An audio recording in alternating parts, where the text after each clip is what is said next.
iniciar aqui o primeiro encontro dos residentes de cirurgia geral de Pernambuco. Gostaria de chamar para compor essa mesa inicialmente o Dr. Antônio Cavalcante. Por uma razão muito simples, o Dr. Antônio Cavalcante como coordenador da Câmara Técnica de Cirurgia Geral. Ele foi o idealizador, né? Ele foi o idealizador desse formato de uma tentativa de congregar todos os serviços de cirurgia geral do Estado. Ideia que nós, de imediato, encampamos, né? E a gente espera que realmente seja de bastante valia, tanto de troca científica, né? de aprendizado, mas como também de congraçamento, de troca de ideias, de verificar eventualmente como cada serviço está funcionando, o que a gente pode fazer para usar um como espelho do outro, para tentar melhorar alguns deles. Então esse é o nosso objetivo. O formato será de reuniões mensais, cada serviço de cirurgia ficará responsável pelo modelo de apresentação. Hoje, primeiro, será com o IMIP, o Serviço Geral do IMIP, e vai fazer a apresentação das diretrizes de infecção da Organização Mundial de Saúde. Algum outro serviço pode achar que seria interessante discussão de casos clínicos ou algum tema específico que acha interessante. Adiante que em novembro nós teremos a doutora Valéria Abraão, que é especialista na área de nutrição parietal, e ela vai estar aqui em novembro. O Conselho Regional de Medicina está trazendo ela para cá. Desde já vocês estão convidados ou convocados? É convocação. Convidados, né? Queria chamar para compor a mesa a doutora Helena, da Escola Superior de Ética Médica, Helena Carneiro Leão, conselheira aqui do CREMEP. Quero chamar também o conselheiro Pedro Passos, também conselheiro, membro da comissão da Câmara Técnica de Cirurgia Geral. O seu coordenador. Eu já trouxe.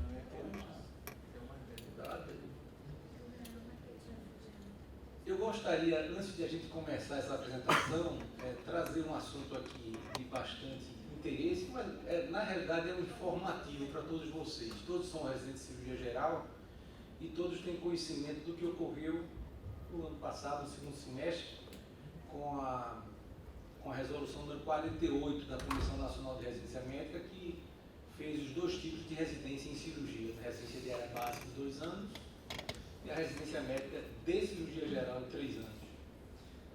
Nós aqui do Conselho, e tendo como principais aliados a Sociedade Brasileira de Cirurgia Oncológica, Dr. Cláudio Quadros, que é da Bahia, e também o Dr. Hélio, que ele é secretário-geral do Conselho Regional de Medicina do Rio Grande do Norte, nós meio que encampamos essa bandeira aí, e aqui também com algumas contribuições dos sindicatos médicos e também da Associação Pernambucana de Médicos Residentes, nós fizemos uma visão de que essa resolução, principalmente porque ela não oferecer título de especialista ao cabo dos 2 anos, ela está em desacordo da legislação, né?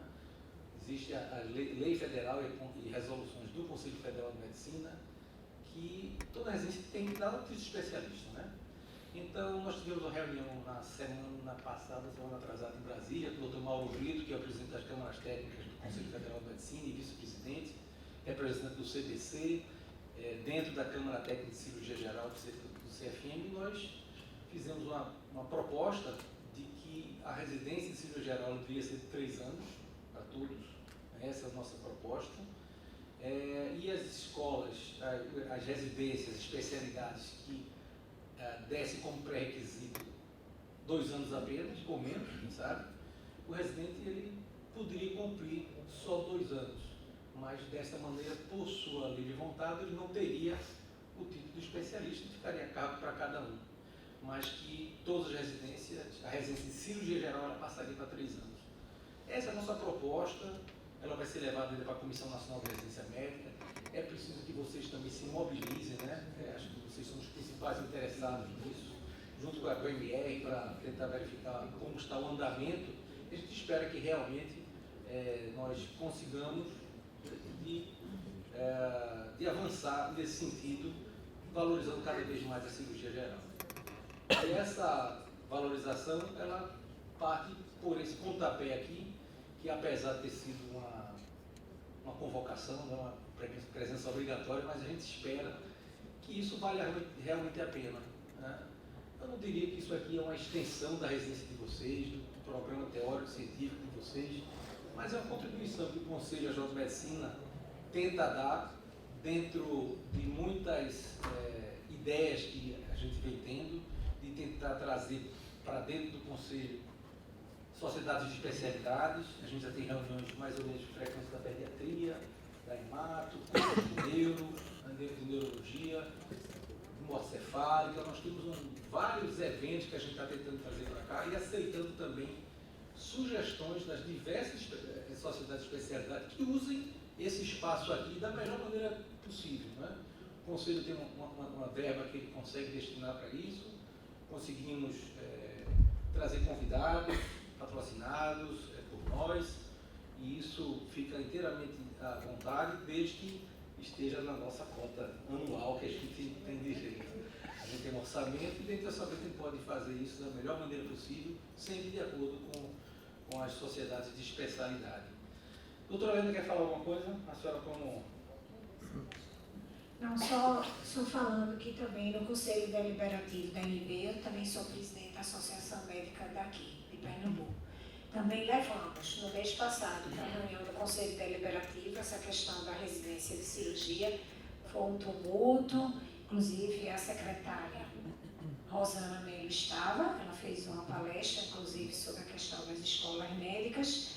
E, segundo ela, isso foi muito discutido, teve votação, assembleia, mas a gente sentiu que há um desconforto em várias áreas da cirurgia. Vários colegas se pronunciaram, não só presidentes de federadas, mas também cirurgiões de outros estados, e eu acho que vale a pena conversar, sabe, Maurício? Eu acho que ainda há uma instabilidade, pode até ter sido votado, pode até ter sido resolvido, mas me parece que a maioria ainda não está convencido de que é o melhor caminho. A doutora Rosana saiu, ela tinha uma diretoria no Ministério da Educação, que ficava acima da Comissão Nacional. Infelizmente, ela saiu. Eu soube que ela continua como secretária executiva, mas, assim, sei que a luta para ela agora vai ser mais desgastante, porque a pessoa com a qual ela concordou com a exoneração continuará no MEC e acima da Comissão Nacional de Residência. Mas acho que todos devem se movimentar, acho que vocês não podem parar, acho que o médico residente tem uma força que não sabe. Residência médica é uma palavra mágica. Então, vocês usem isso na melhor maneira possível, vocês da cirurgia, porque eu tenho a impressão que isso ainda pode mudar e ainda pode ser encontrado outro caminho. Não é fácil, porque já foi votado, mas como Maurício diz, o CFM tem apoiado também, né? Outra coisa é essa verba que Maurício falou, a gente tem uma verba para a educação continuada e a gente também recebe uma verba doada pelo CFM também para a educação continuada.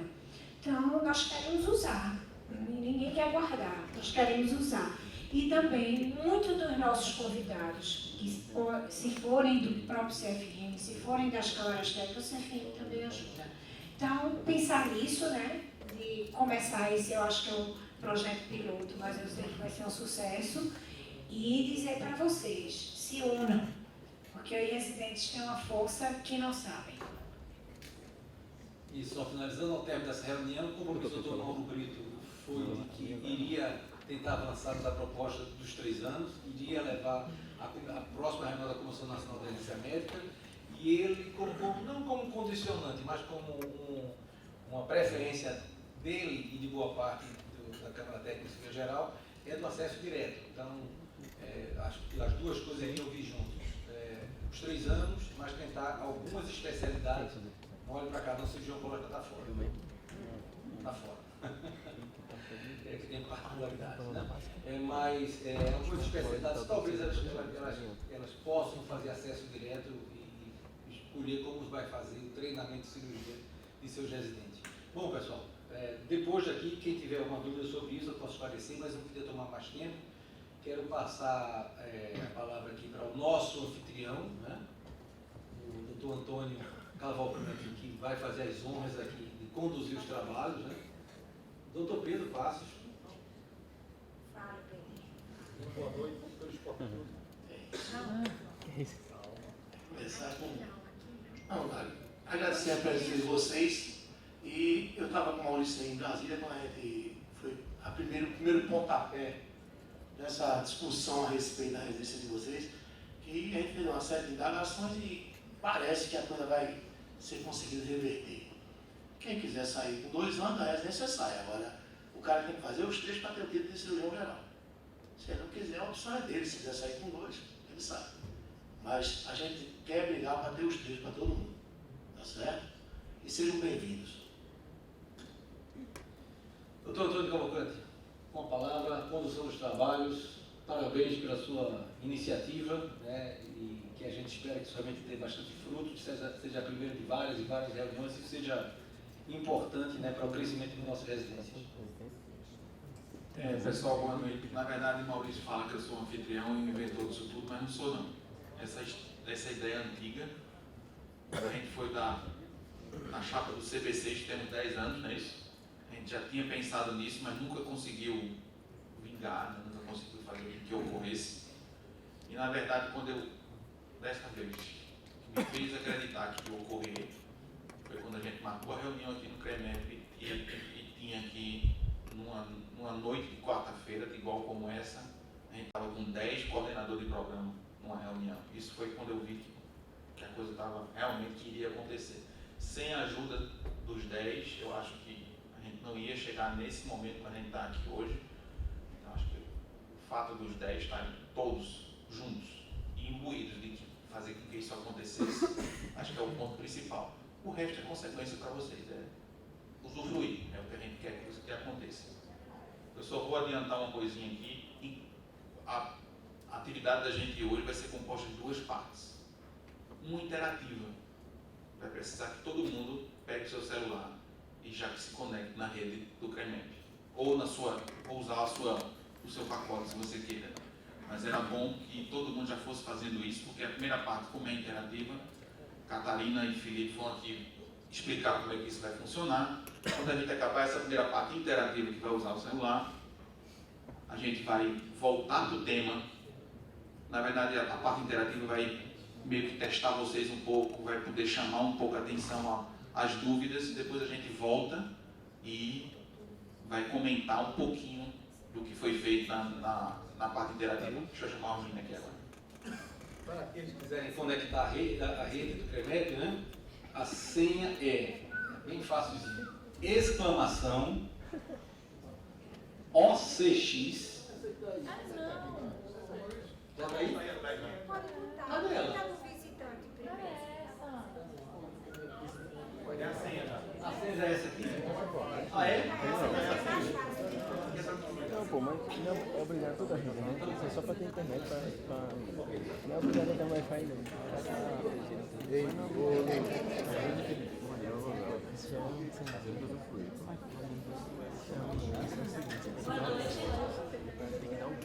Eu sou Catarina, residente do primeiro ano de Cirurgia Geral da Equipe. Como o professor Antônio já explicou aqui, nossa atividade hoje é um pouco mais interativa.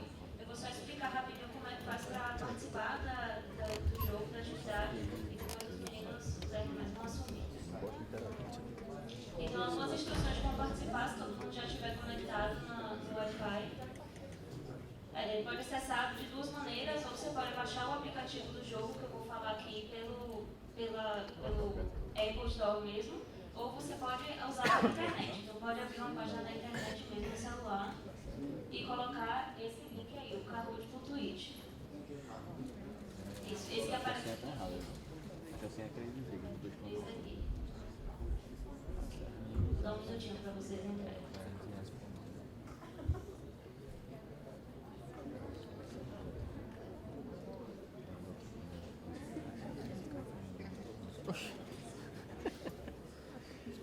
Tava aqui, ele pegou.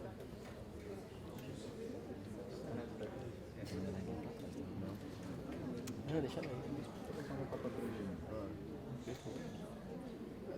Pronto. A página que deve aparecer para vocês é uma página dessa daqui. Se você baixou o aplicativo, se você for direto pela internet, só aguarda que a gente vai mostrar qual é o código do jogo para você poder participar. Se você baixou o aplicativo, pode botar em Next naquela primeira página.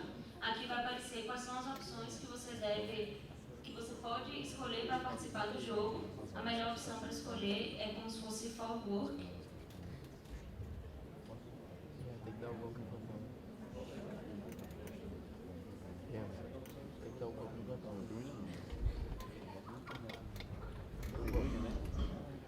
Depois eu vou ficar na mesa.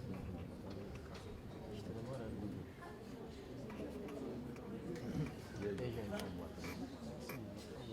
Depois pode botar essa player, vocês vão participar de um jogo que nós criamos, então vocês vão estar como apenas participantes. Depois aparece a opção embaixo para você já colocar qual é a senha do jogo, que vai aparecer daqui a pouco. Todo mundo conseguiu entrar? Vocês estão baixando o aplicativo? Tá bem? Tenta abrir pela página do Safari mesmo. Talvez é melhor entrar pela internet sem baixar. Depois na próxima você baixa, tá certo? Bota Kahoot.it pelo navegador sem baixar. Quem entrou pela internet conseguiu já? Pronto, tá mais rápido. Cadê a internet? Qual o site?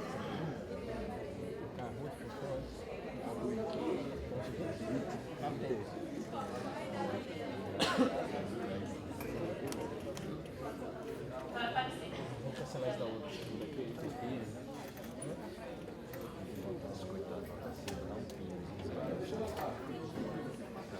Só para mostrar a vocês como é que funciona rapidinho, o modelo do jogo vai parecer mais ou menos esse. Esse é uma pergunta fictícia que a gente criou só como exemplo. Vai aparecer a pergunta, depois que colocar o código, vai aparecer a pergunta aqui na tela. Depois vão aparecer as respostas nesse modelo. As respostas não vão aparecer no celular de vocês, vai aparecer aqui na tela. Tem que prestar atenção na cor e no símbolo que aparece no canto, porque a resposta vai ser neste modelo aqui. É essa tela que vocês vão ver no celular. Aí você tem que responder de acordo com a cor e o código que aparece do lado.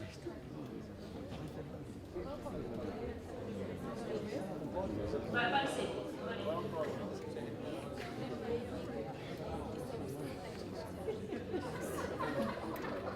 Alguém não conseguiu entrar?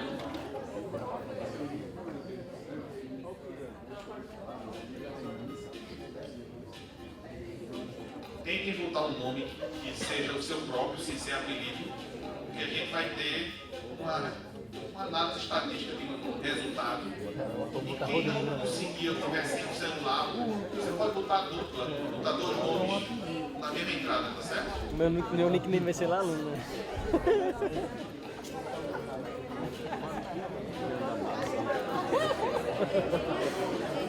Vai, eu vou.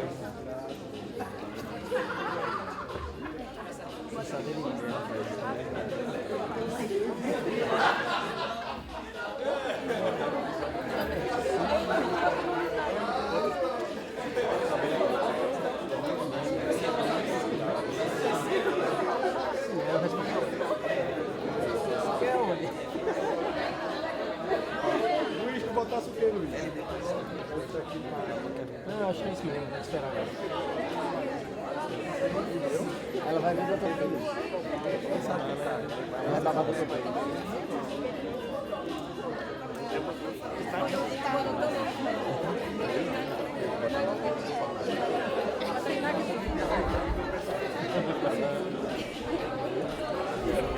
Pessoal, estabilizou em 39, já está em 44. Nem sei quantas pessoas tem aqui. Quem ainda não conseguiu entrar? O que é, menino? Bota Kahoot.it.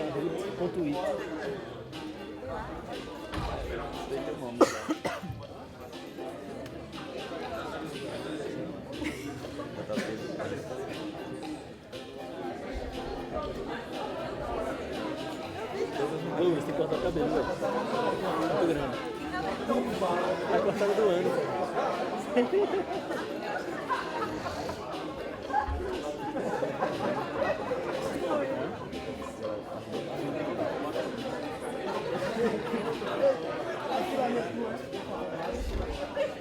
Olha, gente, eu tô no lá.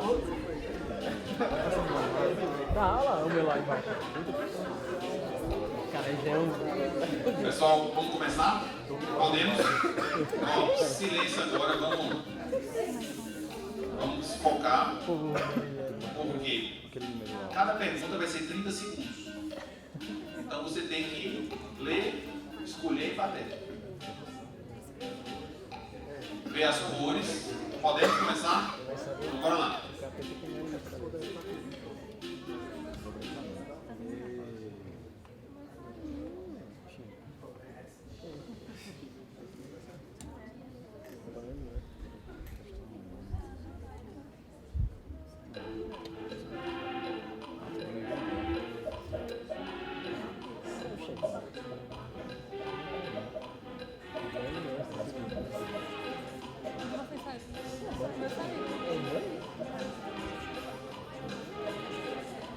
Quanto mais rápido você responde, maior vai ser a sua pontuação.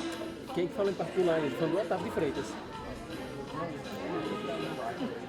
31, 595. Pode chegar, velho. Dirigir. Vamos lá para a próxima. 31, Só está inicial. Quem 595. respondeu foi 22 pessoas respondeu a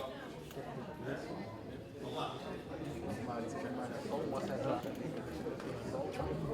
Até agora quem está ganhando. Bora lá. Ah, que é em grupo, é?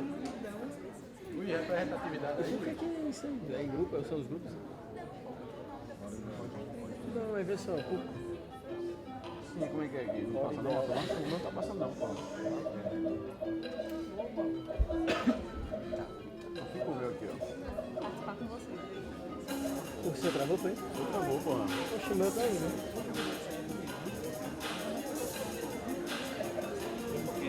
Bora essa.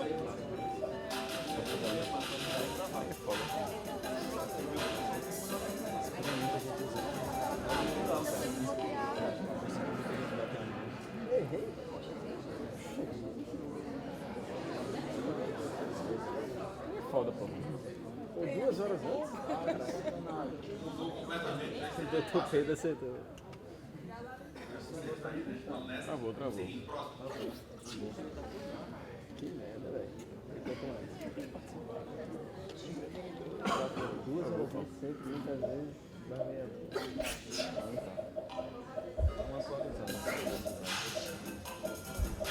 Só no momento da cirurgia.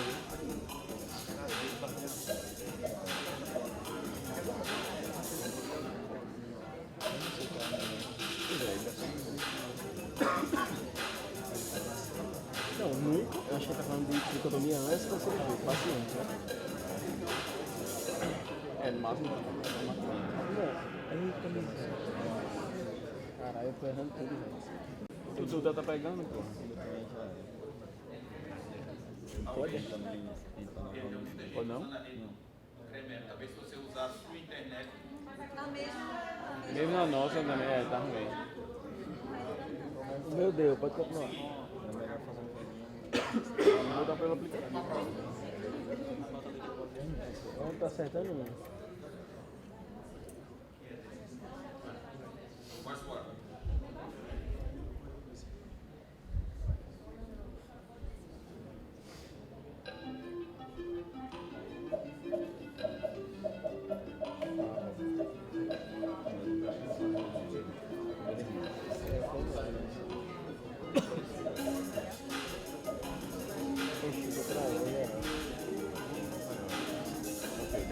Botei o azul. Você vai tricotomia?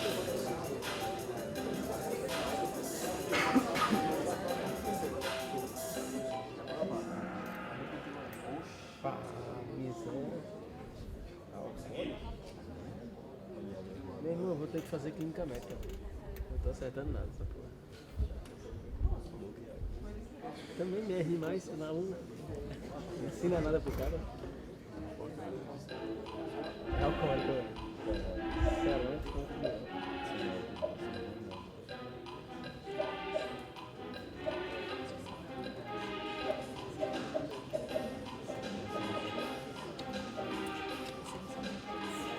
que é isso? Cadê que você me ensina? Pra que serve? Então pronto, use como? Não reduz. Eu também acho. Não, se não existir, né, velho? Porra! Começou a errar e perdeu o elão. Eu ia apertando o dedo e perdi o tempo. Passei a tempo, não quero. Quando eu ia sair, não, não. Não é uma coisa preconizada. Vamos lá? Imagine não.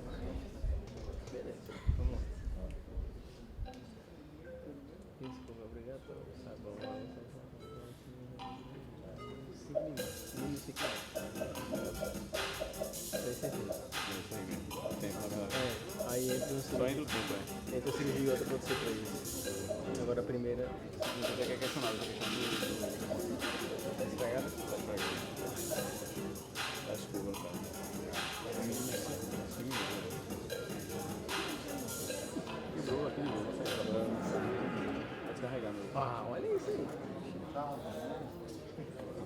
Seguir.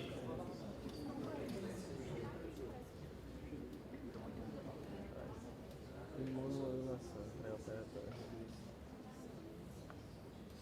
Ele sabe pra pegar aqui. Flexão de 5 segundos. Tá?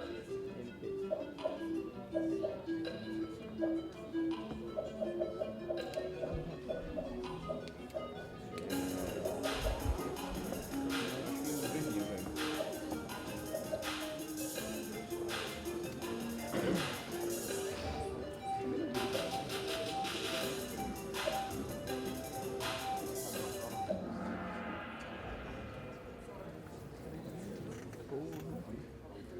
Quem chegou no meio do caminho e quiser pegar uma filhinha com uma pessoa que está junto e usar, o PIN fica aqui embaixo.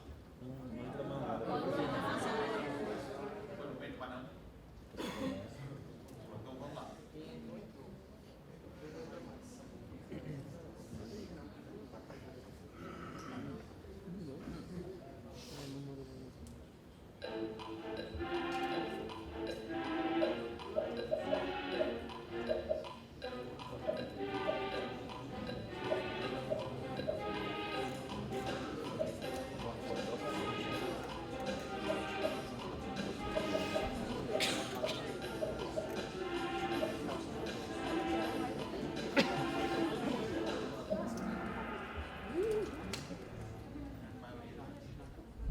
Vamos dar seguimento sem se angustiar.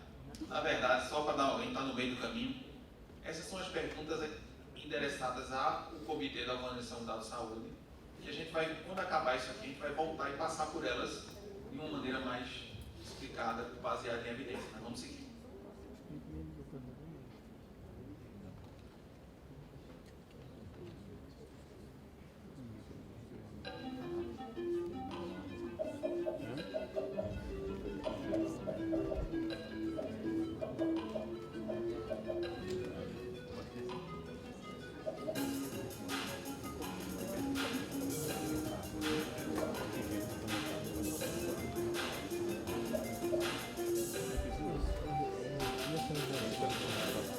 Questão de censura.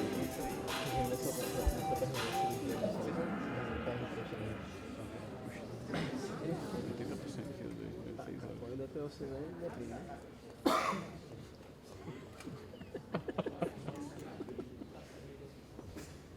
Que temperatura que... Pois é, e agora? Você quer saber o que toca agora? Na hora não tem tempo não, filho.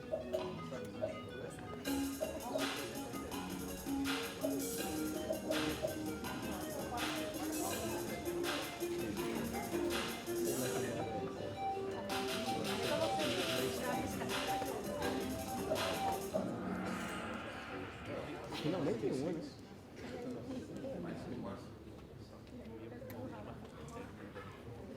Pronto. Trocando seu lado de saúde.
Porque o descartável sem adesivo fica sambando.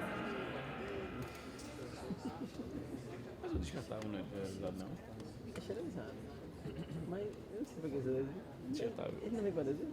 Não, pô, é esterilizado. Tipo, ele botou como se fosse Deus. É. Mas se o descartável não fosse esterilizado.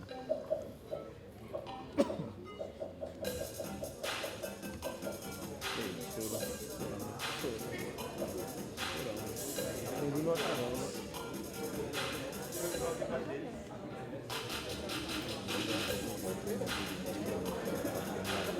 Lá, Beth faz um curativo com metronidazol embebido, velho. É enfermeiro do cimento.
HL.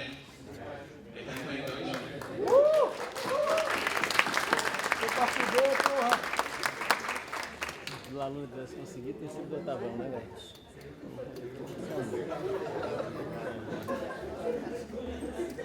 Pessoal, na verdade, uma maneira interativa da gente criar, porque infecção de ferida normalmente é uma coisa que as pessoas são condutas aparentemente simples, coisas do dia a dia que a gente faz quase que no automático, aquilo que às vezes a gente não parou para estudar, nem para ir a fundo, pegar evidência. E foi uma das grandes coisas que a Organização Mundial de Saúde, para quem não conhece, essa é a capa do Guidelines, que foi, na verdade ele saiu em 2016, terminado, mas só foi divulgado na internet em 2017. E essas perguntas que vocês responderam agora, na verdade, são equivalentes às perguntas que foram endereçadas ao painel da Organização Mundial de Saúde. Aqui foram 17, lá no manual são 27, tem mais coisa, mais completo, botando todas as referências e um trabalho muito difícil, muito trabalhoso para a Organização de Saúde. Mas por que ele empenhou tanta coisa nisso?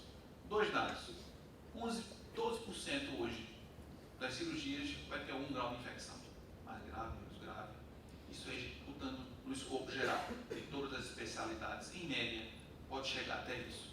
E o custo anual nos Estados Unidos pode oscilar entre 3 a 8 bilhões de dólares. Porque vai desde um reinternamento simples para abrir uma ferida e você dar auto, só atender, a um doente que fizer uma fascite que vai precisar de um meio UTI com antibiótico. Então é variável demais.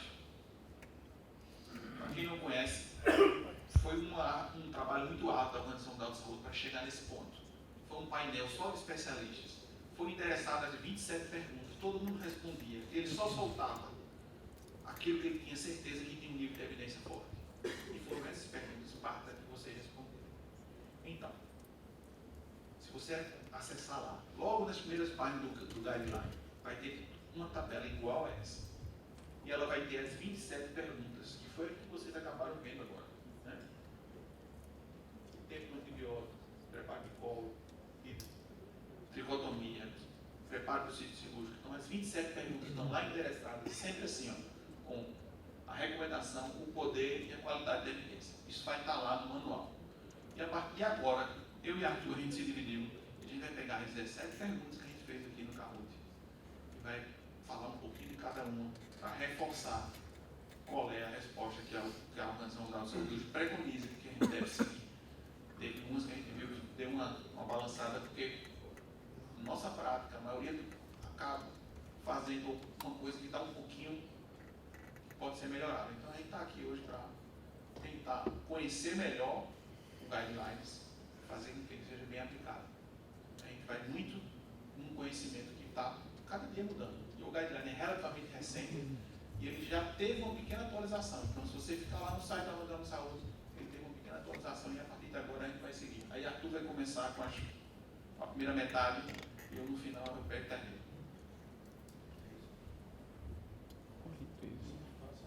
R3, Então, passar lá.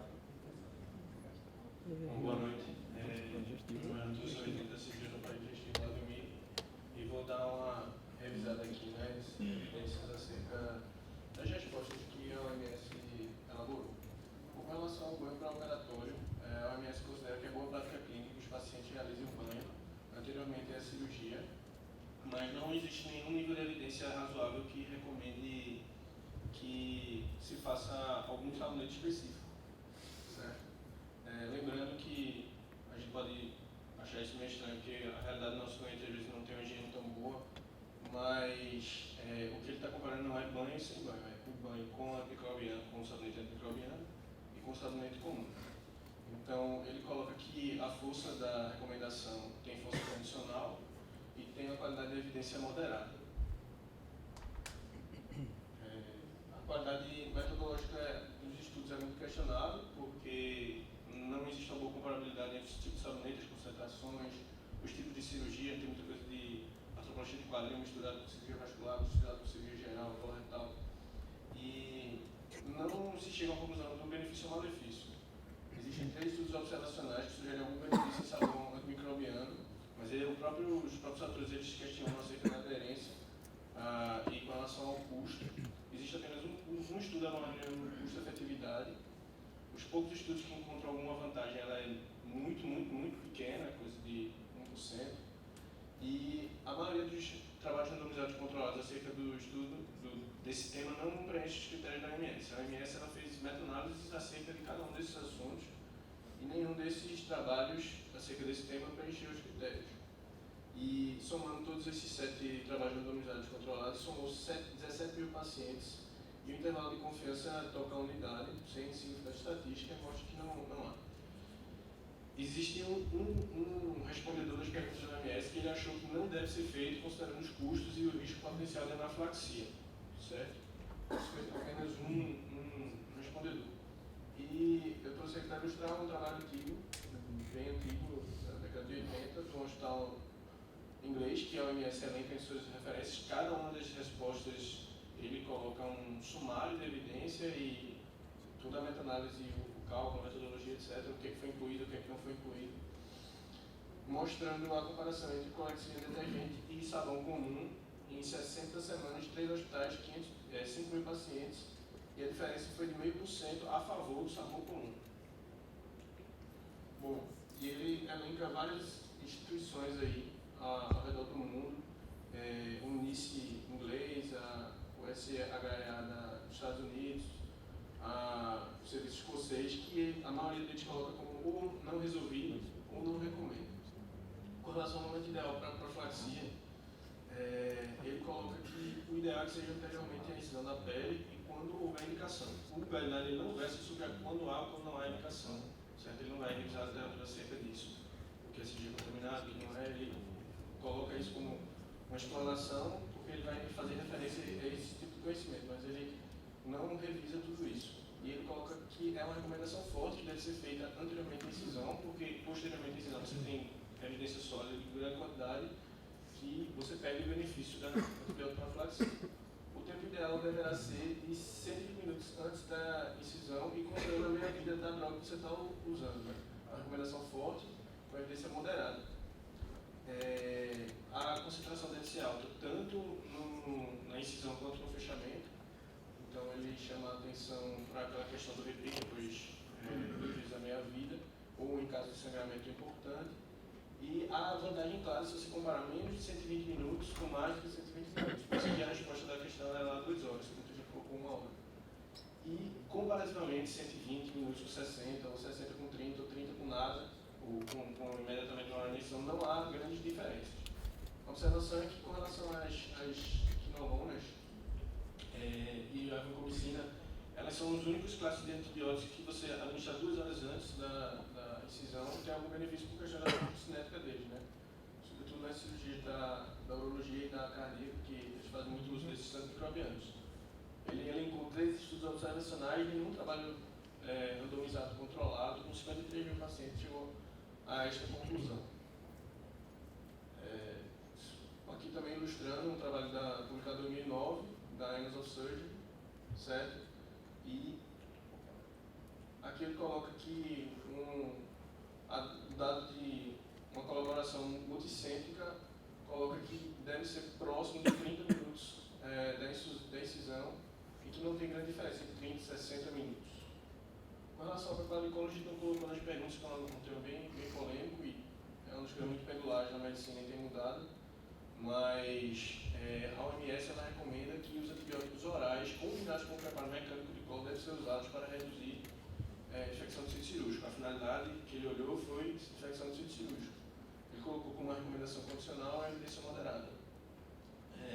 O preparo mecânico isolado não deve ser feito. Tem toda aquela questão de fazer as fezes mais liquefeitas, facilitar a contaminação do campo cirúrgico. E ele recomenda que não deve ser feito. A recomendação é forte e a evidência moderada para não fazer o preparo mecânico isolado do colo. Nenhum dos trabalhos avaliou isoladamente o ATB oral, certo? E todos incluíam o antibiótico profilaxia venosa, certo? Sem diferenças para vazamento de anastomose, contrariamente ao que alguns outros trabalhos mostraram. Existe uma grande variação entre os esquemas de preparo que dificulta a comparação entre eles, né, entre catáticos. O preparo subótimo é considerado potencialmente danoso, principalmente para essa finalidade, né, o preparo que não fica tão bom, as fezes persistem com fezes e elas são mais liquefeitas. A maioria dos trabalhos usa aminoglicosídeos como metronidazol ou eritromicina sem avaliar com superioridade, e há uma recomendação de você fazer a cobertura para gram-negativos anaeróbios, mas isso aí é empírico, baseado nas cirurgias coloretais, e se deve considerar a disponibilidade de resistência local. O preparo é potencialmente maléfico, certo? Porque induz desidratação, induz a diarreia, distúrbio eletrolítico, eventualmente neuropatia se você considerar os esquemas com fósforo, e resistência antimicrobiana. Não é a mesma coisa que descontaminação seletiva do trato gastrointestinal, para não haver confusão, né, com esse outro termo, que é usado para diminuir a pneumonia em ambiente de terapia intensiva. Bom, esse é um dos trabalhos recentes, com um N absurdo, né? Somando os 4 grupos, deu quase 10 mil pacientes do NSQ e IP, que é o Programa Nacional de Melhoria de Qualidade Cirúrgica dos Estados Unidos, e ele mostrou que, comparando apenas o preparo mecânico com nenhum preparo e preparo com antimicrobiano, o grupo com preparo e antimicrobiano oral teve menos infecção do sítio cirúrgico. Nesse trabalho especificamente também teve menos vazamento e menos readmissão. Muito embora o OMS diz que só se serve para a finalidade de... Espera um pouquinho, queria ouvir de Maurício qual é a responsabilidade do próprio, como é que está o preparo de colo. O antibiótico oral não é rotina em praticamente nenhum serviço. E é mais ou menos dividido por preferência individual fazer ou não o preparo de colo ou a lavagem mecânica. Né? Eu pessoalmente faço preparo de colo em todos os doentes, tanto por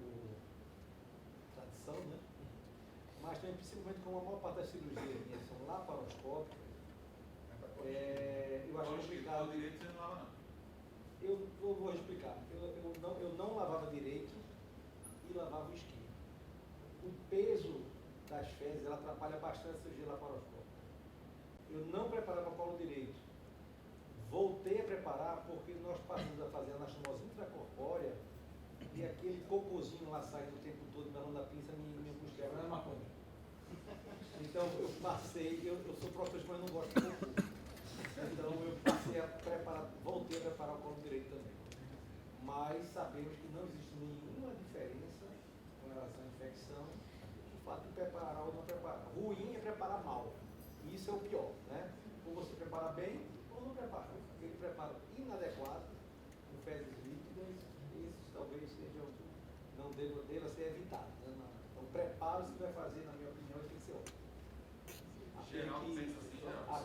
Aquele que o líquido final, né, da evacuação, o residente pode beber sem problema nenhum. A gente discutiu lá no servidor recentemente um trabalho sobre isso aí, né? E a tendência realmente tem sido no uso de antibiótico oral. A gente até questionava qual antibiótico que a gente devia utilizar, não sei se a OMS tem algum dado em relação a isso, qual seria o antibiótico, para a gente utilizar no preparo anterior, mas um guideline da Sociedade de Coloprocto Americana também falou disso em 2018, acredito, revisando justamente aquela questão do preparo anterior, que ele considerava que não fazia, pelo contrário, não recomendava o preparo de colo para cirurgias colônicas, porque não havia evidência em cirurgias retais. Então, uma cirurgia que envolvia o reto não tinha evidência, pelo menos até 2018, em relação a isso. E aí começaram a recomendar, em cirurgia coloretal, o preparo com antibiótico-terapia. Eu acho que eu vou fazer preparo com antibiótico. A tendência está sendo essa e eu acho que vou caminhar para isso. E preparo... A ideia do oncológico faz muito visceral. Colo esquerdo a gente prepara, direito não. Minha preocupação é o vinho que esses caras que fazem os guidelines tomam, eles estão fazendo os guidelines. O vinho? Sim. Qual é o grau de consciência que eles estão fazendo esse negócio? Porque o ano muda, essa coisa muda com frequência. Já você vê ensino no passado, tem uma editorial muito interessante, que depois eu posso passar para vocês, que me passou com o pessoal da cardiologia, sobre como é que esses guidelines são elaborados. Né? Então, às vezes, a gente diz tudo baseado em guidelines, e você vai ver, na realidade, todas essas coisas que foram mudadas no decorrer dos anos, né, que a gente preparava com soros fisiológicos, muita, 15, 25 soros, 10 litros, passou a não preparar o Félix, né, do Rio Grande do Sul. No ano 2000, ele já não preparava. Aí, absurdo, todo mundo começou a preparar antibiótico oral, passou para venoso, aí não prepara porque expolia. Aí agora não vamos não preparar, não, vamos preparar, agora vamos voltar a utilizar antibiótico oral, que é o que a gente usava na década de 80. Então esse cara está tomando um vinho esquisito, entendeu? Porque você vai ver, e quando o cara fala dessa questão da definição dos guidelines, que é um cardiologista chamado a atenção a isso, é exatamente isso. Qual é o momento que você começa a discutir certas coisas? E será que as evidências do passado desapareceram ou elas voltaram a acontecer e se tornaram realidade 20 anos depois? É bem interessante, né? É uma coisa que a gente acredita em medicina muito de altos, idas e voltas, mas tem coisas que são mais ou menos clássicas, né? Então a gente tem que ter muito cuidado também para não sair daqui todo mundo mudar totalmente a sua visão baseada em supostos guidelines que eu não sei se o filme estava bom. Respondendo a pergunta do geral, ele só alega que a maioria dos esquemas constituem... Só interrompendo para tornar dinâmico aí, todos que quiserem fazer uma pergunta, interromper, fazer um comentário, bem-vindo. Só pedir para que todos falem no microfone, porque a gente está gravando a aula, vai ficar disponível aí, Joel, cadê Joel? Joel ali, ó. Vai ficar disponível para que todos possam acessar depois. A maioria dos trabalhos de esquema de heterogeneidade grande nós usamos ou neomicina ou eritromicina, normalmente combinado com metronidazol, mas existem outros esquemas também. E o que ele coloca só é que aí o ideal é que seja um antibiótico que não tenha grande absorção sistêmica, que é o efeito diretor, né, pelo menos a ideia é que seja, e que você vai fazer o venoso combinado com outro intuito, né? Mas assim, existe uma heterogeneidade grande.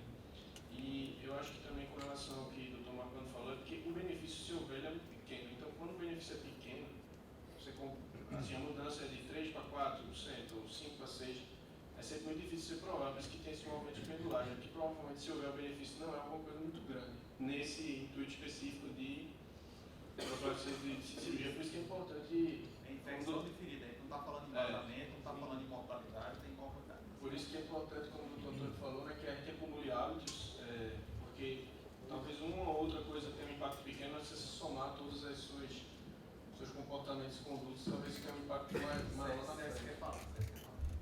Maurício, preparo colônico, quando a gente faz em clínica privada, muitas vezes a gente tem feito com picopé, um preparo diferenciado, do que eventualmente a gente faz no hospital público, quando a gente não tem esse tipo de preparo especial e acaba tendo que recorrer a monitor ou outro preparo desse tipo.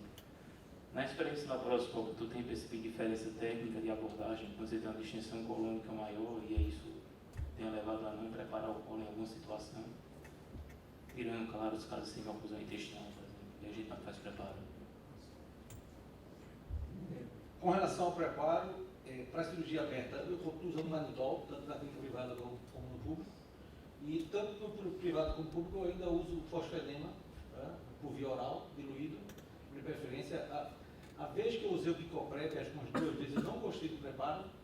Eu segui um preparo que a endoscopia preconizava, né, com o uso de 2 envelopes. Eu não gostei do preparo, eu deixei de usar. Mas eu vi que o preparo do Picoprep para a cirurgia colônica tem que ser otimizado, tem que ser um uso de uma quantidade maior de sachês. Eu vou colocar de 2, 3 sachês, mas não fiz ainda.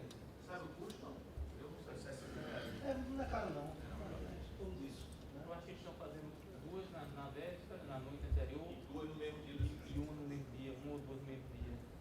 Depende da hora da cirurgia também, né? Depende da hora da cirurgia. A cirurgia da manhã, eles preconizam já começar o preparo com a dieta já na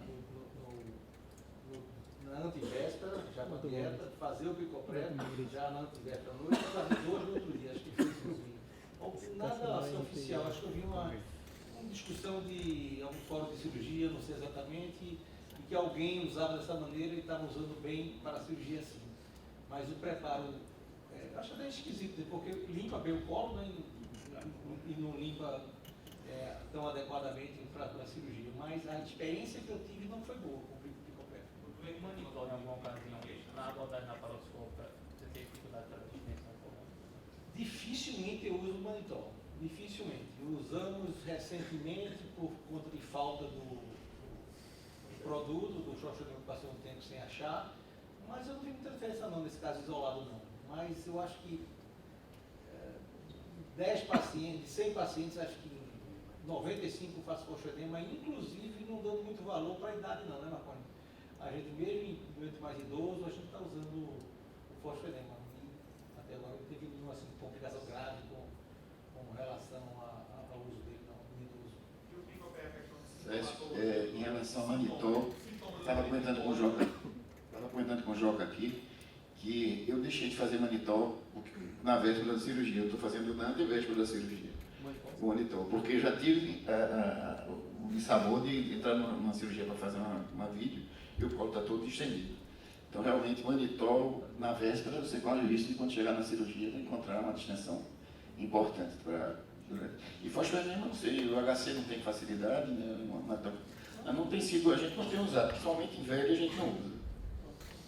Como a gente está aqui conversando com os residentes, é claro que a experiência pessoal de cada um ela deve ser levada em consideração, mas a gente deve sempre também perseguir a melhor evidência científica disponível. Acho que de abril ou de maio desse ano tem uma nova meta-análise do Annals of Surgery, que recomenda a todos os residentes, nos grupos dos quais participo, já compartilhei, mas recomendo que todos leiam. E realmente assim, a evidência acumulada fala a favor de um preparo mecânico mais abreviado e do antibiótico oral. Tanto que a gente pediu para o time da gente residente começar um protocolo pequeno no HR, para a gente começar a ver qual seria o antibiótico oral disponível para a gente usar, porque é outra dificuldade. Então, teve muito trabalho canamicina, neomicina, via oral e tal, e não tem disponível comercialmente no Brasil. Então, a gente precisa achar um substituto aí, mas erito pode ser, mas aí a endoscopia utiliza bastante lá, mas a gente tem que adaptar para o nosso protocolo. Então, eu recomendo que todos os residentes que vêm aqui façam essa leitura, acho que acrescenta. Com relação à tricotomia, um assunto mais ou menos conhecido já, que é faltamente desaconselhado, seja pré ou perioperatoriamente, sobretudo com lâmina, toda aquela questão de traumatismo na pele, favorecer nichos de crescimento bacteriano. E se estritamente necessário, ele coloca como sendo assim, se você for fazer cirurgia plástica, se você fazer algum desenho de retalho, se você tem algum curativo que tem uma importância muito grande, que ele precise aderir à pele, você faça com máquina, mas de maneira geral ele recomenda que você só faça quando é estritamente necessário para a sua cirurgia. E existe uma meta-análise de alta qualidade científica, metodológica, comparando raspar, eu não achei bem uma tradução boa para clipping, que seria usar a máquina, né? E ele coloca que com relação aos estudos, eles não definem uma preferência no momento ou lugar, se vai ser no dia anterior, se vai ser no momento da cirurgia. Não existe essa recomendação. Essa aqui é a meta-análise que eu mencionei da Cochrane em 2011, com 14 trabalhos, basicamente constatando isso aí que eu falei. E inclusive ele fala sobre tricotomia, depilação com cremes e outros tipos de dispositivo, mostrando também que não tem nenhum benefício e é potencialmente maléfico, sobretudo quando se usado com o antisséptico ideal. Fica aí uma questão um pouco dúvida, porque ele fala muito a respeito das soluções alcoólicas, qual é a melhor forma de preparar um degermante, né, o antisséptico, perdão. E que as soluções alcoólicas são preferíveis, sobretudo as de gluconato de clorexidina, certo? É uma recomendação forte, com moderada qualidade de evidência. Existe uma meta-análise e um trabalho randomizado controlado de boa qualidade, que sustenta essa recomendação da OMS. Existem um ou dois trabalhos comparando clorexidina alcoólica com o povidine alcoólico, certo? E ele não tem evidência para recomendar qualquer concentração específica, né? Porque existem várias concentrações, a meio, a 2, a 4% de clorexidina, e ele não atenta para isso aí, ele só diz que as soluções aquosas alcoólicas e de clorexidina são melhores. Tem atenção para a glucose, né? Porque existe um risco de você machucar sobretudo o córnea, e desidratar, porque a solução é alcoólica, né, álcool isopropílico, recém-nascidos, e a inflamabilidade, porque álcool é inflamável. Eu acho que alguém aqui já deve ter tido o desprazer de ver algum acidente. E existe esse trabalho mostrando que existem desfechos microbiológicos e clínicos, né, a colonização bacteriana e de infecção também, desfecho. Com selante de pele com um pouquinho só. Qual é o serviço que tem o hábito de pegar a escova com a esponja e fazer uma limpeza grosseira antes de entrar e passar a solução depois? Não tem. Isso é sempre? Escova, Vlad, é isso? Rotina. Passa a escova com a esponja antes, com o digermante e depois passa o cólico e passa o campo, é isso? Só você? HC também? Rotineiro, 100%. No trauma, na emergência, o pessoal tem Miguel com a certa. Joga tá falando assim. E aí não?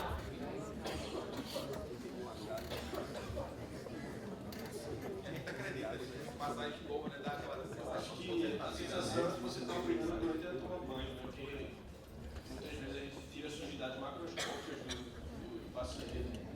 Já que você tocou aí no ponto da preparação e do efeito sobre a mucosa, eu queria ver se você tinha visto alguma coisa aí sobre o uso de clorexidina alcosa e mucosa oral para preparo de cirurgia, também para evitar infecção respiratória. O guideline fala duas coisas sobre mucosa, né? Mucilocina nasal, que foi uma coisa que a gente não levou em consideração, que é a de contaminação seletiva, que a gente não achou que não era muito nossa prática, até porque é uma realidade de outras cirurgias, mas que quando você for fazer a solução com clorexidina e mucosa, faça sempre a aquosa, que é a que tem segurança definida para esse tipo de local.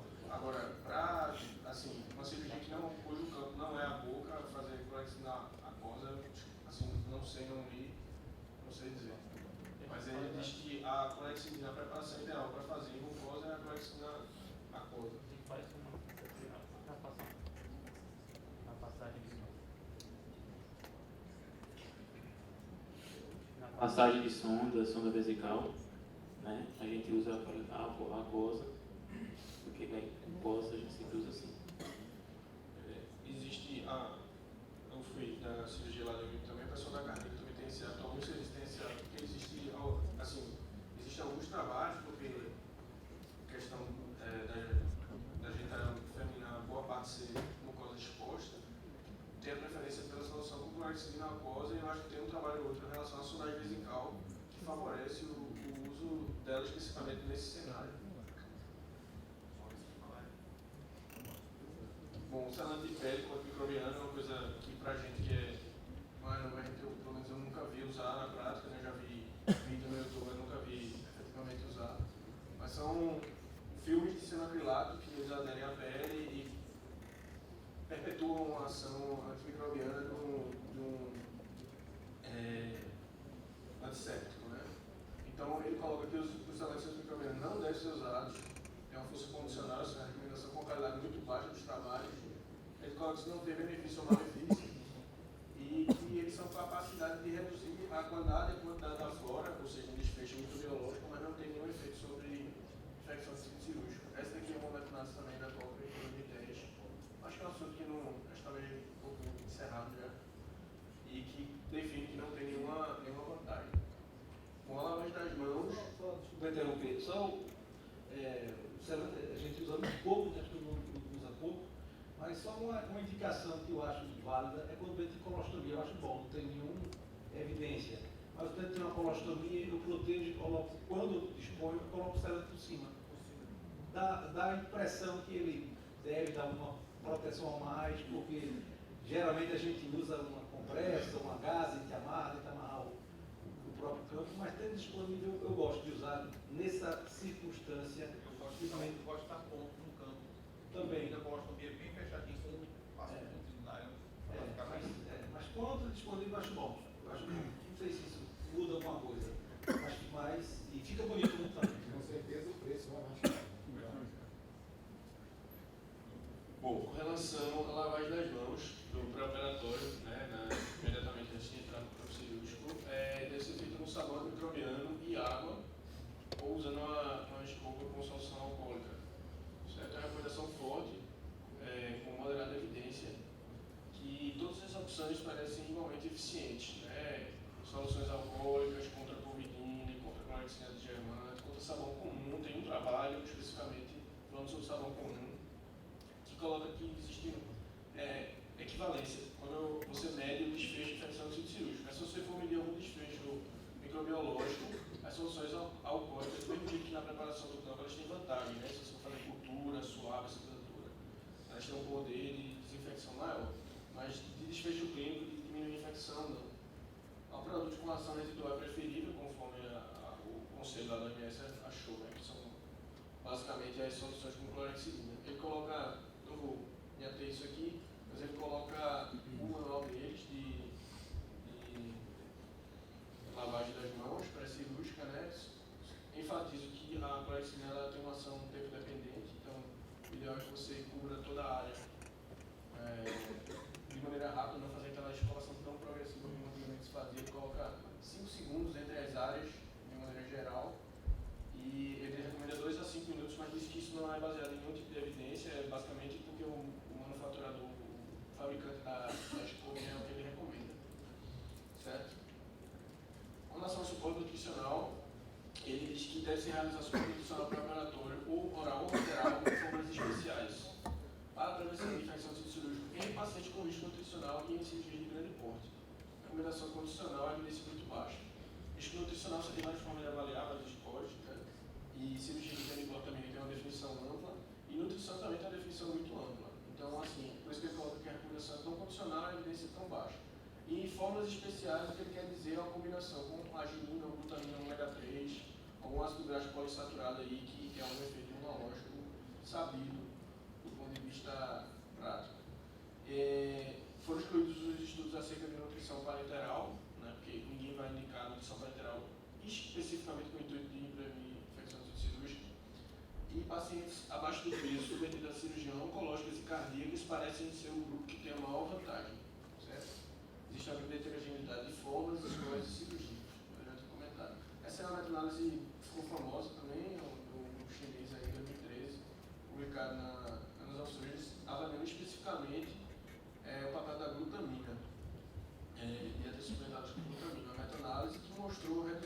comorbidade em infecção pós-operatória, e especificamente também outros desfechos como desses anastomosos.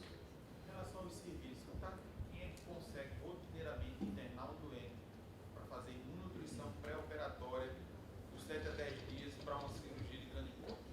Quem está com dificuldade na nossa realidade? Bom, assim, a gente interna o paciente com antecedência, os servidores também, e a gente tem acesso ao Impact. A gente tem usado o Impact no pré-operatório, pelo menos por 7 dias. Consegue entregar para o doente que quiser ir para casa fazer ou não? Não, geralmente internado. Quem não está conseguindo nutrir pré-operatório com imunonutrição? Maurício não consegue. Já não consegue. Não é disponível. Otávio não. Eventualmente o paciente compra, leva, que é como em alguns momentos a gente tem. Isoladamente se consegue, mas não é rotina. Bom, com relação... A gente tem até dificuldade de classificação de desnutrição, critério laboratorial de nutrição grave, por deficiência de exames laboratoriais. Então a gente passa até para pesar o doente, que é o primeiro critério clínico, a gente tenta fazer o peso diário, mas é difícil. A gente até tinha uma balança, não tem mais, tem uma dificuldade. E laboratorialmente a gente tem a exposição à albumina eventualmente, mas dosagem de transferina, pré-albumina, a gente não tem nada disso. E como a albumina ela tem um reflexo de 21 dias de tempo meia-vida, então ela não dá a fotografia ideal para aquele doente antes da cirurgia. É uma dificuldade que a gente tem lá também. Com mais ou menos meia inventar se o serviço consegue imunonutrir pré-operatório. Bom, com relação a imunossupressores, a OMS define que não é recomendada a suspensão de imunossupressores com o intuito de reduzir infecção do sítio cirúrgico. Se você quiser suspender por algum outro motivo, achar que tem algum outro problema, tudo bem, mas com relação à infecção do sítio cirúrgico não tem evidência. É uma recomendação condicional, qualidade muito baixa, e a evidência isolada sugere malefício de suspensão de metrexato, que eles avaliam muito o paciente de artrite reumatoide com substituição de quadril e joelho. E nesse cenário parece que tem até algum malefício, e no cenário de paciente com doença intestinal que opera em vigência de imunobiológico, né? E aí parece existir algum malefício na suspensão do metrexato, sem benefício na suspensão e benefício na suspensão do imunobiológico, certo? Mas a evidência não é anedotal, mas são trabalhos pequenos. Considerando o malefício de suspender as tais medicações, o painel inteiro recomendou com outra suspensão com essa finalidade. E assim, para minha surpresa, o painel não fez nenhuma recomendação acerca de corticoide, que eu acho que é o mais comum.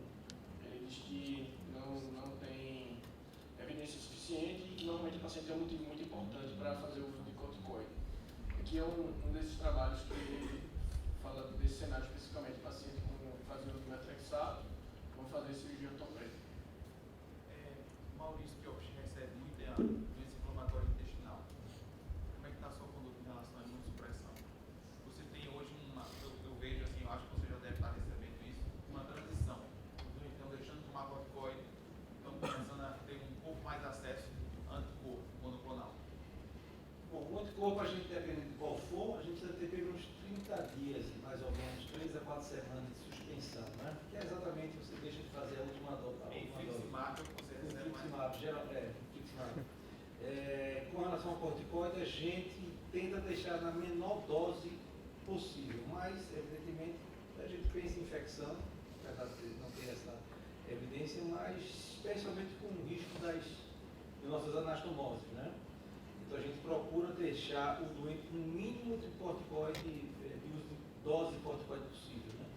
Ele na semana passada, o doente estava usando um imunobiológico, esqueci qual ele estava usando, se é Lumira, e sem resposta, retrocoliserativa, usava 40, a gente conseguiu descer ele para 15 antes da cirurgia, né? Foi tudo bem, mas dificilmente, como a maior parte desses pacientes é de retrocoliserativa, você deixar ele zerado de corticoide. Respeito de corticoide que você opera, você muda sua conduta em relação a ponto de pele, tempo de ponto de pele, se você deixa mais tempo. Se você tende a botar ileostomia protetora a mais quando entrar no corticoide. Como é bom ciliar, sempre com ileostomia, independente de você. Se vai fazer uma boa ciliar, sempre a gente diz com ileostomia, independente do corticoide. E com contra a infecção de ferida operatória, não. Eu geralmente tiro de 7 a 10 dias os pontos e não tendo medo de infecção, eu tiro. Não vejo problema. Vocês alguém vê diferente? Você? Eu tento deixar a ponta 14 dias, no momento do corticoide com a dose maior. Porque às vezes a gente solta e o doente todo rápido. Inibição do colágeno.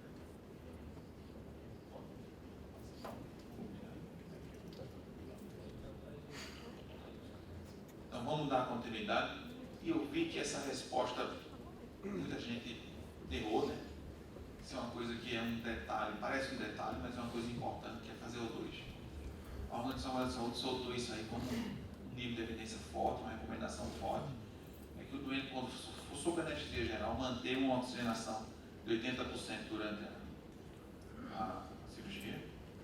E uma coisa mais importante ainda, que é oferecer O2 suplementar por máscara na sala de recuperação por 2 a 6 horas. Ele vê isso também como uma coisa muito positiva. E esse resultado é muito importante, ele é mais realidade na cirurgia coloretal para infecção de ferida.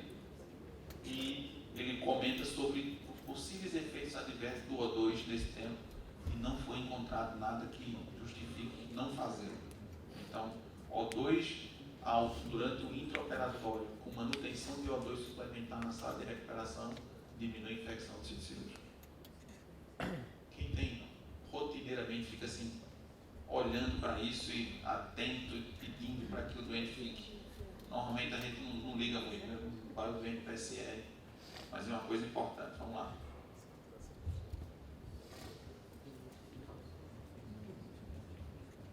A normaltermia tem uma coisa que a gente já é conhecida, né? Se você pegar desde o trauma, aquela questão de você manter o doente normotérmico para ele não entrar naquela tríade. Mas na cirurgia para infecção de ferida também, a Organização Mundial de Saúde ela fala que você tem que tentar manter uma temperatura central de 36 graus. Para você ter isso, você também tem que saber que tem que medir a pressão, a temperatura central. Nem todo bloco cirúrgico tem, não sei qual é de vocês aí, se tem termômetro para ser colocado esofágico ou alguma outra. Vocês têm lá? Não? Alguém tem? Não. Tem, né? A gente tem lá também um só, mas a gente tenta colocar. E a qualidade dela é moderada, são 2 estudos randomizados. Cuidado também que esse método de aquecimento, tanto da sala, com menos risco, mas do doente pode ser aqueles ventiladores de ar aquecido ou aqueles colchões térmicos. E o colchão térmico, a Organização Mundial da Saúde manda ter muito cuidado pelo risco de queimadura. A gente já teve, a gente tenta ter cuidado com isso, mas pode acontecer. E lembrar sempre que existe uma relação que não pode se chocar, o conforto da equipe versus o paciente. Porque às vezes a sala pode estar tão quente que você está suando, pingando lá dentro do campo cirúrgico. Isso vai não causar um desconforto, você acabar não atingindo o seu resultado. Então isso aqui tem que ser ponderado, mas o ideal é que você mantenha isso. Isso tem diferença sim para evitar a infecção de ferida. Controle glicêmico intensivo. O que é isso? São alguns estudos que tiveram o cuidado de pegar o paciente e manter ele sob um controle intenso. O que quer dizer isso? Para alguns abaixo de 150, para outros abaixo de 180, e isso torna o cuidado pré-operatório um pouco mais rígido, um pouco mais intensivo, necessitando de abordagem sobre o doente e uso de insulina venosa com maior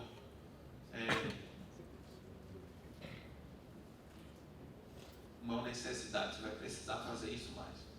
E ele advoga logo que a primeira preocupação que você tem que ter é que você, quando você for partir para o controle intensivo, você vai ter mais risco de hipoglicemia. Mas é de força baixa, mas ele achou que quando você tem um doente com controle intensivo, ele tem menor risco de infecção de ferida. E um controle convencional, que na verdade é o que normalmente a gente usa, acho que todo mundo usa um padrão, inclusive no pré-operatório, doente acima de 200, você não tem que não mandar ele para o endócrino, não tem que marcar a cirurgia, senão me altera muito. Mas um controle acima disso, mas eu não sei qual é o pensamento de quem usa hemoglobina glicada para ajudar nesse onde já pegou ali, o que é que tu acha? Só para a gente relembrar mais um trabalho, né, que, por exemplo, em terapia intensiva, se passou muito tempo usando insulinoterapia contínua, né? Você fazia porque insulina e bomba, e com a preocupação de manter glicemia em torno de 100, 120. Legal, ela se manteve lá. No entanto, a mortalidade aumentou no grupo de pacientes exatamente por essa questão de hipoglicemia. Não é? Então a gente vê que as verdades são relativas, e sem dúvida, tudo que a gente tem, essa manutenção de pré-operatório na cirurgia eletiva, pelo menos os primeiros 30 dias que antecedem a operação, o controle é absolutamente abaixo de 200, está relacionado com melhora da condição de infecção. Tem que prestar atenção também que nem todo mundo tem acesso à glargina, insulina que tem risco baixo de hipoglicemia, e talvez a maioria dos hospitais da gente aqui trabalha com corregular ou NPH, não tem outra opção. Isso também dificulta a ter esse controle mais rígido. Volemia é outra pergunta que foi endereçada à Organização da Saúde. Na verdade, ele preconiza que você faça o que eles chamam de GDFT. Que o GDFT é a fluidoterapia direcionada para um objetivo. Na verdade, ela é meio que, quando ele chama esse termo, é meio que alfaiataria. Você tem que estar colado no doente, avaliando os parâmetros, diurese, saturação, se você quiser fazer ultrassom da cava, e fazer a hidratação que o doente precisa para tentar manter ele em euvolemia. Isso seria o ideal. Se sabe que hiper ou hipo, com certeza aumenta a morbidade. Então é tentar obter e usar líquido hidratativo de acordo com a necessidade. Isso seria o preconizado por eles. É uma definição talvez um pouco ampla, mas o segredo é estar em cima do doente, manter ele sempre euvolêmico, hidratado, com os parâmetros, boa diurese, boa saturação, usar o que você puder, se você estiver na UTI, saturação venosa, se for preciso, ultrassom na cava, para tentar manter a euvolemia, que isso faria diferença. Campo. Isso é uma pergunta que muitas vezes a gente vê um campinho desse cirúrgico, todo lindo, arrumadinho, com plástico, com ioban, e parece que a gente fechando estamos aqui com cara de pobre, né? De campo de pano. Mas se a gente for ver na literatura, não existe diferença em relação à infecção cirúrgica se você usa campo plástico descartável ou campo de pano esterilizado. Então a gente não está feio, a gente está na... Ainda mais, esse aumentou as chances de rasgo cutâneo e eczema por causa do plástico e as alergias que podem advir disso. Então não há diferença, inclusive tem uma meta-análise da Cochrane muito clara, falando que não há diferença, então a gente está bem. Eu acho que quase todo mundo aqui, nenhum hospital público usa. No Miguel tem às vezes, a gente tinha no HC na minha época, para operar às vezes doente de HIV, quando era aquela situação que tinha que ventilador, a gente usava para descartar tudo, e o capote ser impermeável para a gente também não ter risco, mas normalmente acho que quase todo mundo usa. Boa, Antônio, só lembrando, a gente vê alguns hospitais já fizeram, os hospitais privados principalmente, né, os hospitais maiores, já avaliação de custo. E na verdade, quando a gente chega no final, você vai ver a perda de enxoval de pano que você perde na máquina, que você vai passar ferro, você vai embalar, você vai... O desgaste é muito menos, você rasga. Então já tem vários trabalhos mostrando que, em termos de custo, que seria a nossa grande preocupação, termina sendo mais econômico você usar descartável. Mais econômico e seguro, que funcionaria para o cirurgião como EPI. Principalmente quando você está operando cirurgia ortopédica, cirurgia de trauma, né, que você tem alguns que têm uma barreira totalmente impermeável para proteger o cirurgião. Então, esses estudos é que, lamentavelmente, a ideia inicial é que esse daqui é mais caro. Eu concordo, na hora que você estava aquele cerâmico aqui, o professor Peter Cruz, na década de 80, foi publicado, analisando mais de 7 mil feridas, colocou que isso aí aumentava a incidência de infecção, porque fica... Criaram um biofilme ali, né? Cria o biofilme, aquilo ali é impregnado com iodo, 2 horas depois ele praticamente não tem efeito, etc. E vai criar um ambiente suscetível. Então isso aí morreu, isso aí já faz tempo, mas eu ainda vejo alguns profissionais usando, porque de fato, como o Maurício chamou a atenção, fica mais bonitinho, de fato fica. Mas fica melhor na foto. Porque a sua foto está boa. Eu fico tranquilo, então eu gostei. Principalmente aquele dispositivo que você está colocando aqui ao redor do cérebro.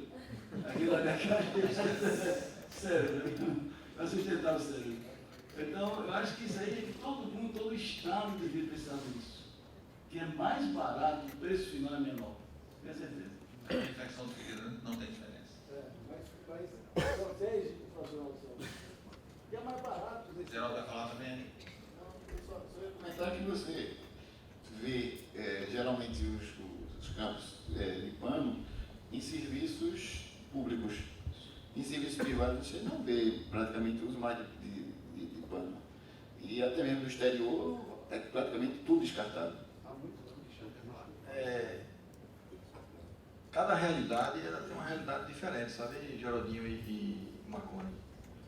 A maioria dos hospitais privados lavam com a roupa quando precisa em lavanderias privadas, que cobram um preço bem caro. Né? Pessoal, só existem 2 lavanderias em Pernambuco que faz lavagem hospitalar e ainda tem um custo de descarte do material que também é bem caro, porque o descarte tem que ser uma outra empresa. Na nossa realidade, que a gente recebe doação do campo, que tem voluntária cortando o pano e que a lavanderia própria sai mais barato usar o paninho verde. Concordo com você com relação à proteção individual. Sem dúvida nenhuma, o capotinho azul, quando ele é impermeável, ele protege mais o profissional. Mas considerando o custo, na nossa realidade é bem mais barato para a gente usar ainda o pano. Praticamente só usa o pano. Ou excepcionalmente, Na minha época de DHE tinha um capote que a gente pedia que era de pano até aqui, depois ele colava uma napa aqui na frente, quando você previa que ia ser aquele sangueiro, você pedia aquele, tinha uns guardadinhos lá, vamos botar aquele ali, porque vai lavar o chão melhormente, né? Hã? Levar de casa, né? Não voltava para casa com ele, todo melado. Ficava lá, né? Minha mulher não aceitava lá mais qualquer Vamos lá, irrigação, todo mundo marcou lá que eu vi na prova, o percentualzinho alto, todo mundo está soro fisiológico, né? Mas realmente não tem essa evidência. Claramente antibiótico não, e os únicos ativos que têm alguma positividade ainda é com povidina aquosa em cirurgia limpa e contaminada. É uma evidência baixa, mas soro fisiológico, eu sei que existe um pouco de, eu pelo menos assim, eu só lavo assim, irrigando, quando eu vejo que tem realmente conteúdo fecal, né? Aquela coisa assim que você realmente incomoda ver aquilo ali. Mas em cirurgia que não tem, que tá, eu mesmo tem gente que acha que é quase um rito no final ali, né? Jogar um pouquinho de estouro, pegar uma compressa bem úmida e dar aquela, né? Aquela limpada. Mas isso realmente diz. Foi prótese externa que a gente ainda viu o pessoal no antibiótico para todo mundo viu, né? evidência. Tá, vamos lá. Ele perguntou sobre pegar uma tela, por exemplo, quebrar uma bolinha de gentamicina, que é o que normalmente as pessoas fazem, bota naquela cuba e deixa a tela ali parecendo banho-maria na cuba com gentamicina. O que é que vocês acham? Hã? Os staff ali estão todos seguindo. Quem faz isso? Você usa que a ponderação residente lava muito aí. O uso de antibiótico tópico para esse fim, isso até se usou muito. No passado, quando não se falava em evidência, o nível de evidência em trabalhos, não era incomum. Você terminava de operar apendicite, aí pedia soro com kefir. Aí pegava, misturava o soro com antibiótico qualquer e colocava na cavidade. Lavava a superfície. Às vezes o pessoal da cirurgia plástica não é incomum você vê aquela compressa que está sustentando o flap, está lá com uma solução de soro fisiológico, solução fisiológica com antibiótico. lamentavelmente, tem muita gente que acredita nisso ainda, mas é importante que a gente, a partir daqui, um monte de gente nova, e a gente já com mais estrada, a gente passou por essas fases, e a coisa está aí, está mostrando que não tem sentido. Então não tem por que aumentar o gasto, e dessa maneira, com subdose, a gente está aumentando a resistência da nossa bactéria a esse uso indevido. Isso é verdade. Todo antibiótico que você expõe ele ao meio externo, ele está propenso a aumentar inclusive tem países da Europa, principalmente na Europa do Norte, Suécia, Dinamarca, que está proibindo a venda de antimicrobianos tipo Protex, Lifebuoy, desses. Por quê? Aquele sabão que você toma vai para o ralo e vai para o sistema de água e a bactéria que estiver ali vai selecionar. Daqui a pouco você está tomando banho, a água que vem no seu banho é com bactéria resistente. Né? Então, qualquer antibiótico que você expõe ele externamente, dessa maneira, uma solução de soro, foi quando foi abolida, vocês lembram de rifocina, que era rifampicina spray?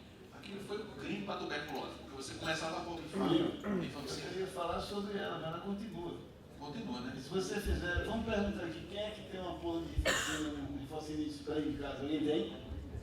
Ninguém vai dizer que sem mentir. Tem metiolado, mas... O pessoal tá... Mas a metiolado de hoje é clorexidina. Metiolado nem arde, não tem aquela sobrada, não faz nada. Não mata o bicho. Mas a rifocina spray, que foi o grande vilão, ela levou, e ainda tem, está comercializando. Começou a se criar, a vacina da tuberculose está no meio, está no nosso meio. Então começou a se criar cepas resistentes a das drogas que deveria ser exatamente para isso. Então é mais um exemplo espetacular. É a rifampicina spray, rifocina.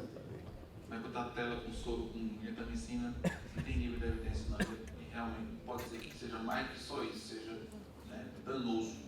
Não é uma coisa.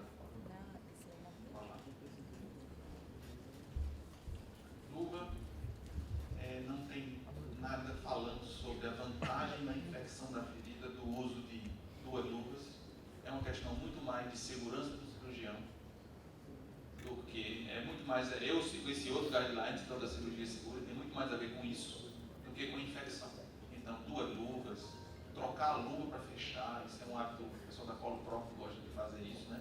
Trocar, às vezes sai para se escovar, tem aquilo que sai quando vai fechar a parede, muda tudo, tira, se escova. Você está destruindo minha crença. Tudo destruindo. Eu troco mais minha luva. Tu está trocando ainda, né? A partir de amanhã eu vou parar. Tu está dizendo aqui que o Eras do colo retal recomenda sair, se escovar e entrar de novo com outro campo. Não chega tanto, mas eu sempre troco. Troca a luva, né? Eu sou próprio, mas sou limpinho.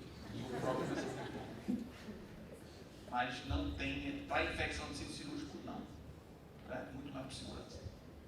Mas, nesse aspecto que o Maurício está falando, no que você viu, ele fala no âmbito geral, por exemplo, ele está falando cirurgia, a gente opera muito colo junto, você secciona, você manipula, você vê que você está com o dedo, então bota a ogiva. Então você aumentou uma dos elementos de formação da cirurgia é o número de bactérias por grama de tecido. Então a gente está com a mão ali, com a luva, que eu contaminei grosseiramente com o colo. Ele fala no âmbito geral ou fala especificamente de cirurgia colo-retal, se você, em algumas circunstâncias, você trocaria ou não a luva? Eu, como uso sempre 2 luvas, quando eu termino, boto a algiva, etc., tem aquele que eu troco. Tira a primeira e fica só com outra. Não, eu boto mais 2. São 3 luvas em cada mão, não, são 2 por Era o cúmulo da proteção. Eu boto mais um par, porque eu uso de rotina 2 luvas, porque a gente sabe que a cada 2 horas, se você porventura for fazer uma avaliação de microperfuração da tua luva, ela está perfurada, tem uma perfuração significativa. E as 2 luvas, como você bem falou, só reforçando, não é só para evitar infecção, já se mostrou que, de uma maneira geral, foi evoluído. Mas já teve muito acidente com pérfuro cortante, por conta de estar usando 2 luvas. Eu acho que é uma atividade interessante. Nos Estados Unidos a gente tem luvas de de cores diferentes, que elas são mais espessas, são menos espessas. Aqui a mais espessa que tem é a luva látex free. Que ela é mais espessa, mas ela é mais vulnerável. Por ela ser um pouco mais grossa, ela não tem elasticidade, ela fura mais. Então não está lhe protegendo. 2 luvas protegem. Pelo menos, bem mais caro. Bem mais caro. E para quem tem alergia a látex, de vez em quando a gente tem um paciente que chega e tem que chamar a enfermeira para fazer látex free, aquela confusão, né? Que ela passa a vista tirando tudo. E aí tem que ter uma caixinha de luva dessa às vezes para. Eu já tinha mudado para cá, porque aqui parece que, como o Maurício, para não destruir o que ele está dizendo, trocar o material cirúrgico parece lógico, né? Uma coisa assim, você está com aquela meladeira, mas ele fala que não, como recomendação global não faz diferença, mas para cirurgia coloretal e para peritonite, ele vê positivo a troca. Mas não é uma coisa específica para essas 2 situações. Mas é um ambiente de evidência baixa e a literatura é pobre. Não tem muita coisa. Mas ele fala de coloretal e peritonite, na vigência de peritonite difusa, você realmente trocar o material para fechar a parede e a pele. E por último, essa eu acho que é uma das mais reconhecidas por todo mundo, é uma das que ocupa um pedaço maior lá do guideline, que é prolongar a antibiótico-terapia, que parece já muito bem estabelecido. É a recomendação da Organização Mundial da Saúde, que tem mais estudos randomizados controlados, são 44 estudos, com nível de evidência alto, recomendação forte, totalmente contra qualquer prolongamento após o término da cirurgia. Ele fala que tem pouquíssimos estudos em cirurgia cardíaca falando da permanência por algum tempo a mais, mas para as outras especialidades nenhum estudo se mostrou benefício. É uma coisa das mais bem estabelecidas e que a gente tem que evitar por esses motivos de rifampicina, tipo rifampicina. Isso é uma outra coisa bem interessante. Eu acho que todo mundo tem essa convicção, não tem porquê, você tem treino, vai ficar uma sola vesical, etc. Nós conversamos, tive a oportunidade de passar alguns dias aqui com o Dr. Eduardo Parra Dávila, que deu as orientações a gente na robótica. Ele é um dos caras que faz hérnia complexa no mundo, né? Ele mostrando lá, ele disse, olha, mostrou a hérnia para a gente lá, separação de componentes, um flap grande, doente idoso, teve cirurgia prévia com peritonite, fecha, tela e colostomia. Já tinha colostomia definitiva. Ele disse, infecção, disse, nada, eu faço antibiótico por 10 dias e resolve. Mas o senhor faz para quê? Me faça entender, me convença. Ele disse, não queira conversa, faça e pronto. Ou seja, é um sujeito aí de referência, não estou defendendo ele, estou chamando a atenção, Estados Unidos, 30% da antibioterapia é equivocada, né? Seja desnecessário, seja mais se necessitar, ou então a prescrição do antibiótico empiricamente errado, né? Então isso aí é 30% pelo menos. Então é uma coisa interessante. Manter e estender 10 dias, porque tem uma grande tela e tem uma colostomia no meio de uma hérnia de dissecção extensa. Alguém pensaria fazer isso aqui? Chegou a situação dessa. Isso é para acalmar a angústia do cirurgião, acho que é muito intuito. Acho. Geraldo, tu ia falar alguma coisa, Geraldo? Aquele Israel foi. Na escola toda Usar pouco antibiótico, né? Então todo mundo foi doutrinado em vir lá a não usar muito antibiótico, usar o menos de antibiótico possível. Agora, eu vou ser sincero com vocês. Algumas exceções eu me rendo. Pacientes com imunodepressão, em cirurgias com anastomose de risco. Não sei se estou fazendo certo ou errado, eu não vou fazer 10 dias, mas eu abro uma exceção e estendo 1 a 2 dias. O que é essa anatomose de risco? Aí eu abro exceção, né, para 48 horas. Fazer uma enquete aqui, né? Quem faz exclusivamente durante o tempo da cirurgia, um repique quando for necessário, quem faz 24 e quem faz 48 de rotina ou quem faz 48 excepcionalmente. Passar para cada um cirurgião dizer, eu faço 24 horas. Dose única na cirurgia e, excepcionalmente, quando não fica boa, nós tomamos. A gente olha para ela. Costuma fazer uma dose. Costuma fazer a dose e estender até 24 horas. Quando a gente ultrapassa 24 horas atualmente, a gente recebe uma cartinha. O pessoal da CCH, bem quando a gente abre o computador, está a cartinha lá, dizendo que a gente não deveria ter feito, então a gente está abrindo a cartinha e está evitando. Roda aí, tudo. Passa. Pré e 24 horas no máximo. Habitualmente eu só faço pré-operatório. Só tem que se tempo cirúrgico for prolongado, mas tem uma por aí. Cirurgia limpa, potencialmente contaminada. Contaminada só dose única. Só dose única. Infectada, faço com terapeuta. É terapeuta, né? Concordo com o Sérgio. O pessoal mais novo está mais pré-ventilatório. 24. Dose única.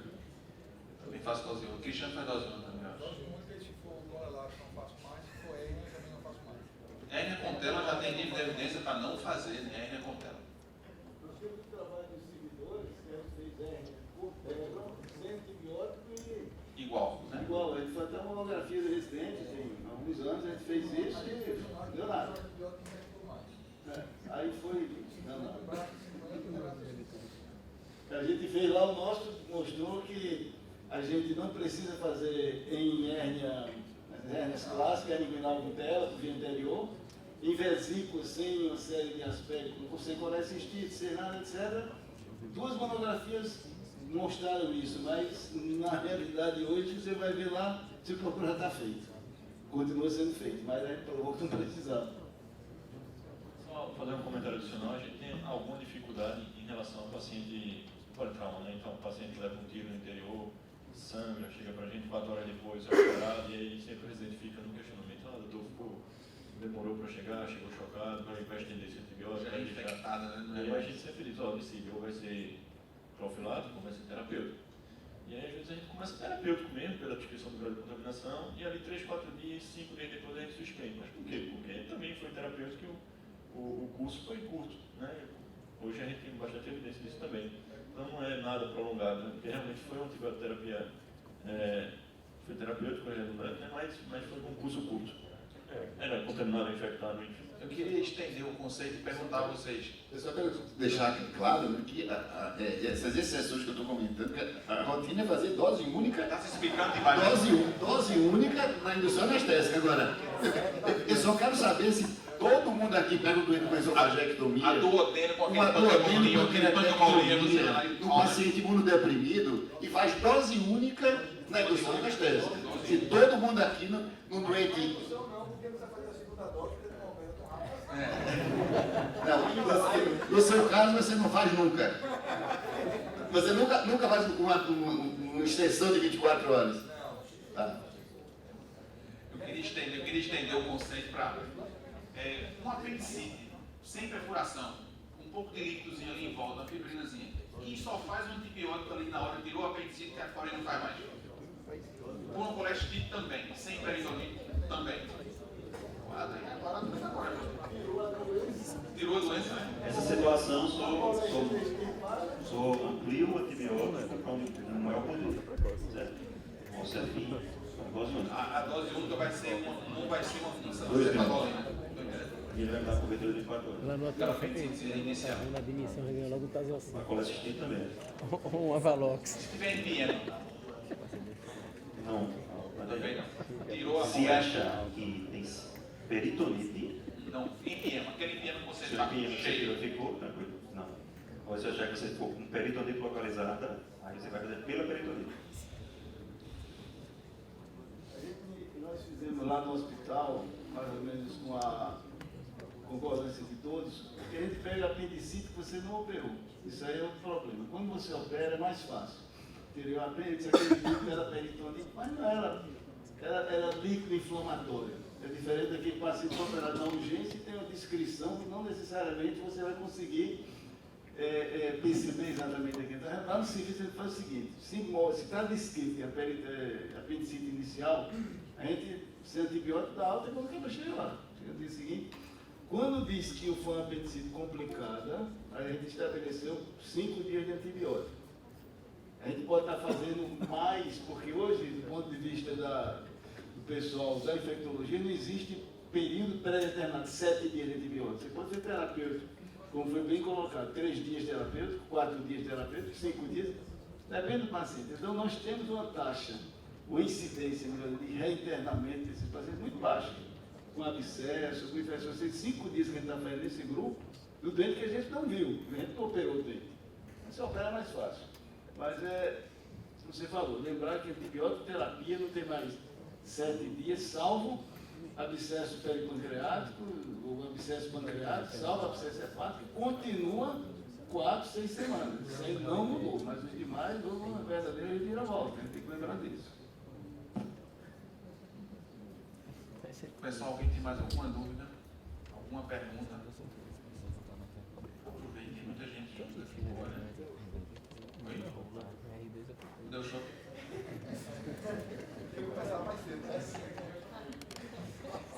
Então o pessoal do MIP, a gente espera que vocês tenham usufruído, que tenha sido positivo, né? A gente sabe que é um guideline, apresentar guideline sempre cria essas situações que ele não é obrigatório de você seguir, mas a gente tem que pegar um caminho. Ele está baseado em evidências, a gente sabe que a gente vai se encaixar nas evidências com a nossa realidade. Mas ele é a melhor evidência que a gente tem hoje na vida que a gente pode seguir. E eu espero que tenha sido positivo e espero que tenha sido um primeiro passo também positivo para a gente dar continuidade a isso. A próxima de setembro é o HR. O cliente tinha me falado que estava querendo pancreatite. Acho que deve, não é isso? Eles querem pegar uns casos contratados com endoscopia, junto com cirurgia lá, para trazer isso. Está marcado.